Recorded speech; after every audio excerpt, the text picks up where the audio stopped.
राज्यात 29 महापालिकांमध्ये तब्बल 66 ठिकाणी बिनविरोध निवडून झालेली आहे आणि त्यावरून विरोधकांनी भाजप आणि शिंदेच्या शिवसेनेवर आरोप केले।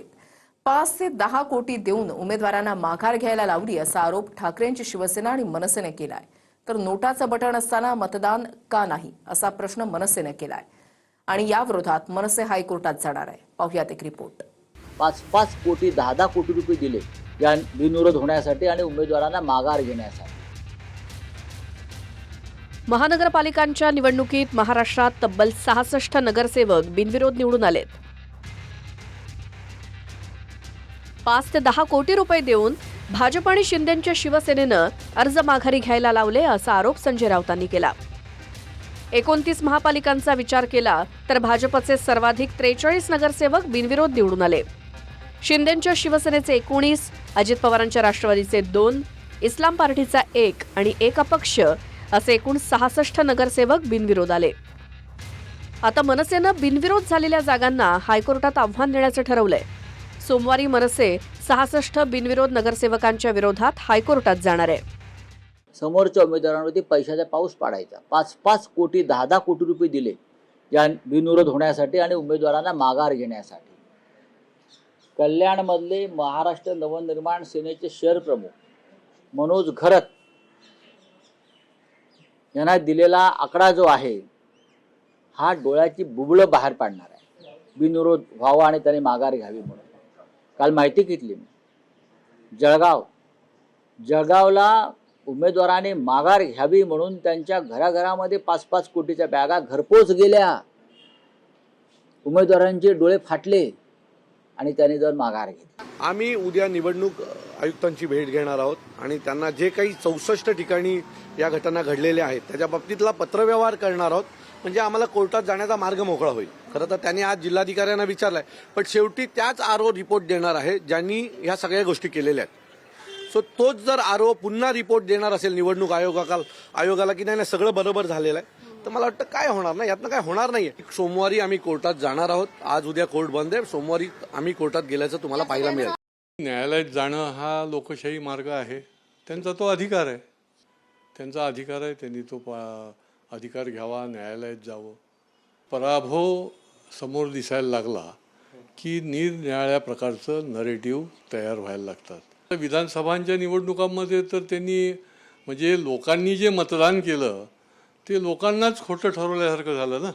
आता यावेळेला महायुतीला बिनविरोध लोकांनी निवडून दिलं, तुमच्यापैकी कोणाला जर निवडून दिलं असतं तर हा तुम्ही दोषारोप चालून घेतला असता का? जे 66 नगरसेवक बिनविरोध निवडून आलेत त्यात कल्याण, डोंबिवली आणि ठाणे या महानगरपालिकांमधील संख्या अधिक आहे। कल्याण डोंबिवली महापालिकेत एकूण 20 नगरसेवक बिनविरोध आलेत, ज्यात भाजपचे तब्बल 14 आणि शिंदेच्या शिवसेनेच्या 6 नगरसेवकांचा समावेश आहे। ठाण्यात 7 नगरसेवक बिनविरोध निवडून आलेत तर 7ही बिनविरोध नगरसेवक शिंदेच्या शिवसेनेचे आहेत।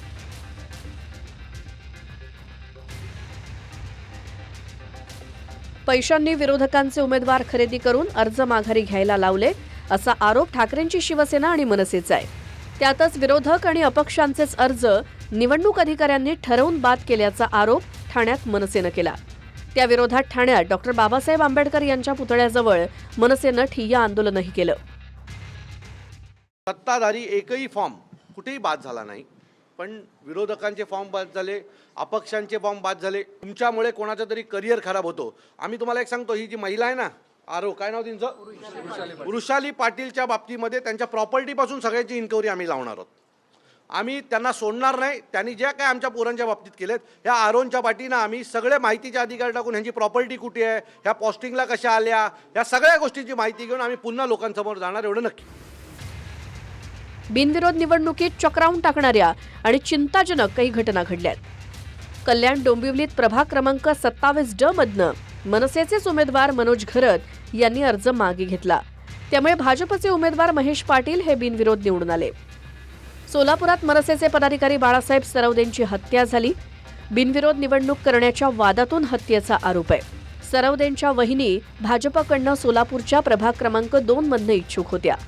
शेवटच्या दिवशी अर्ज मागे घेण्यासाठी भाजपचे माजी नगरसेवक शंकर शिंदेंकडनं दबाव टाकण्यात आल्याचा आरोप सरवदेंच्या नातेवाईकांनी केला। पहिल्यांदाच खूप वर्षानंतर किंवा पहिल्यांदाच राजकीय हेतू पुरस्सर पॉलिटिकली मोटिवेटेड मर्डर हा सोलापुरात झाला आहे.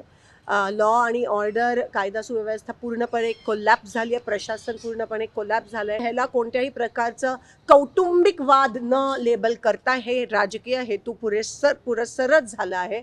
आणि आज CPनी रेकॉर्डवर आणलं की 100% पॉलिटिकली मोटिवेटेड आहे.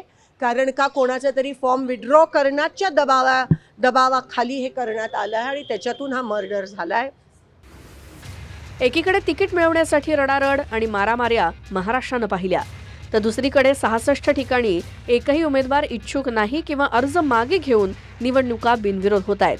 हे चित्र विरोधाभासी आहे. त्यातच एक जरी उमेदवार असला तरी EVM वर नोटाचं बटन आहे. मग नोटाच्या बटनाचा अर्थ काय? निवडणूक का घेतली जात नाही असा सवाल मनसेचा आहे. फक्त उमेदवार नाही ना, त्याच्या खाली एक नोटा नावाचा पण ऑप्शन आहे ना, बरोबर आहे. मग त्या नोटाचं काय करणार आहात तुम्ही? जर लोकांना आता असं आहे की त्या यादीमध्ये 4 उमेदवार आहेत, त्यातले 3 उमेदवार बाद झाले, 1 बाकी राहिला. पण पुन्हा लोकांना एक अधिकार आहे ना नोटा नावाचा. मग तो नोटा आम्हाला दाबायला देणार आहे का निवडणूक आयोग? सो नोटा दाबायला दिल्यावरही कळेल तुम्हाला काय होणार आहे. पण मी परत सांगतो की अशा प्रकारे निवडणूक चालणार नाही. ज्या भागांमध्ये निवडणुकीला बिनविरोध झालेत ते का झालेत याची कधीतरी चौकशी करायला हवी. मी चौकशी करायला हवी. शिवसेना, भारतीय जनता पार्टी महायुतीचं असणारी त्या ठिकाणी कल्याण डोंबिवलीमध्ये दोघांमध्येच लढत असते. आणि त्या ठिकाणी असं झालं आहे की त्या ठिकाणी महायुती झाली.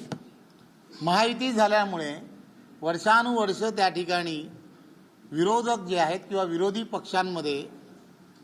पक्षांमध्ये कोणी शिल्लक राहिलेलं नाही. रिटर्निंग ऑफिसर सर्टिफिकेट केव्हा देईल? निवडणूक झाल्यानंतर. त्यामुळे ते अधिकृतरित्या निवडून आलेले नाहीत. दुसरी गोष्ट, नोटा आपल्याकडे पर्याय आहे. त्यामुळं अनेक लोक नोटाला सुद्धा मतदान करू शकतात. कारण उमेदवार जरी एक राहिला तरी तिथे मतदान होणारच आहे. त्यामुळं अधिकृतरित्या हे निवडून आलेले लोक नाहीत. पण हे एक प्रकारचं नेरेटिव्ह सेट करणं, आपल्या बाजूचं जनमत आहे दाखवण्याचा राजकीय प्रयोग करणं आणि त्याद्वारे इतर मतदारांना प्रभावित करणं, हे एक त्याचा पाठीमागचा आकार आहे. आता राज्य निवडणूक आयोगानं बिनविरोध निवडणुकांसंदर्भात दखल घेतली आहे. उमेदवारांनी माघार का घेतली, दबावाचा काही आरोप केलाय का याची शहानिशा करून सविस्तर अहवाल आयोगानं जिल्हाधिकाऱ्यांकडून मागवलाय. ठाण्याहून गणेश थोरातचं निवृत्ती बाबर, TV9 मराठी, मुंबई.